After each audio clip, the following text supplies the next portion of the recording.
Bradshaw from Cruiser Customizing. Gregory Beck with Tucker Distributing.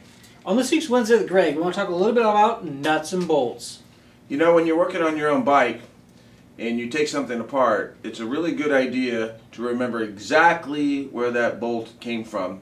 Case in point, you have 10 bolts on, let's say, your left side cover, and you have 3 different lengths.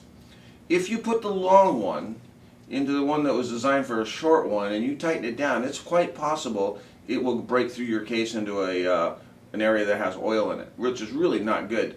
I suggest what you do is make a cardboard template of what you're working on and put the bolts, when you take them out one by one, into a hole so you know exactly where they go.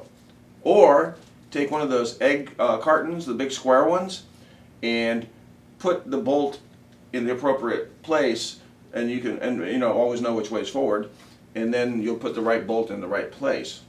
It's never good to end a project and have extra bolts laying around, or to get to that point like Greg just talked about, where you look at the bolts and like, wow, which one of these went where? Yeah, now most of the cruiser bikes obviously are metric. That's why they call them metric cruisers. Pay attention, there's more than one kind of metric pitch. So it's a good idea to have a gauge that you can buy them at a store, hardware store, a gauge that tells you nuts and bolt sizes and pitches. This here is the bolt scale that Greg was talking about. You can take a look and see standard bolt and screw gauge, metric screw gauge. You simply slip your bolt down into each of these holes and you know exactly what you're looking at. Pay attention, because if you start stripping bolts because you put the wrong thread in there, that's not good. Definitely not. So most bolts out there come in a fine thread and a coarse thread. Go ahead and take a look at this example right here. As you can see, the one on the bottom is coarse thread and the one at the top is fine thread. Now this bag of bolts that I've had and been collecting for years. And you'll be surprised at the times when you'll be working on something, you might find a bolt is missing, or you find that one is broken or corroded or stripped or something like that. Yeah, I have an MJB coffee tin in my garage I've had for 30, 40 years.